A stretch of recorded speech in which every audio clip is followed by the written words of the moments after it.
away they go. So 3:56.35, I mentioned Max Litchfield's time was the fastest by 6/10 from his teammate Nick Grainger. Stephen Milne 3:58. So we will see whether he can live with the swimmers who were faster than him this morning. First to the 50, Grainger in lane 5 goes through 26.70 with Milne second and Litchfield third. Just 3/10 separating them this early stage, and you can see there the whole field pretty well bunched up. The spread in the heats was around 10 seconds between first and 10th, so you would expect them to start to stretch out, and you can see that's beginning to happen into the little bit of the fan. But it's Grainger still. Well, no, it's not actually. It's Hendricks in lane 2, just getting the touch there, 56.20. So that's interesting because that's actually slightly slower at this stage than the B final. So it just shows how fast Charlie Humphries went out in that B final. He was 56.12, but it's Hendricks there. You can see there in lane 2. And he's really pushing it on. So Hendricks, of course, the Flemish swimmer, is silver medalist behind Stephen Milne last night in what was a cracking 1500 freestyle. So he'll be out for revenge in this shorter distance, but you can see there's what, 6 swimmers in your shot, all within a couple of meters of each other. Still Hendricks leads though, but not by much. The 2 City of Sheffield swimmers now side by side in the centre lanes, only what, half a metre or so behind him. Hendricks going through 1:55.01.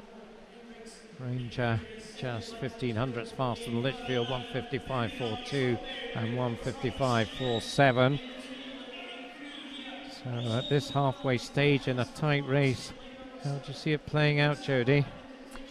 Yeah, I think what we would typically expect is for Stephen Milne to start coming through at this point, but I did have a chat with his coach earlier. He's saying he's feeling very tired today, as we can see here, so it is very much about these boys in the middle. It's great to see Nick Grainger coming back to some sort of form. Had a difficult trials, obviously he was part of the World Championships, winning 4x200 metres relay in Kazan last year, but he's starting to get back to fitness and get back to form. So, I mean, he's looking good at the moment at this point in the race, but there is still a bit to play for. Yes, so you can see Milne well back here, so he's out of this now, I think, and so we're talking about, I think, the 2 Sheffield swimmers along with Lander Hendricks as being the 2 or the 3 swimmers rather most likely to figure at the end here.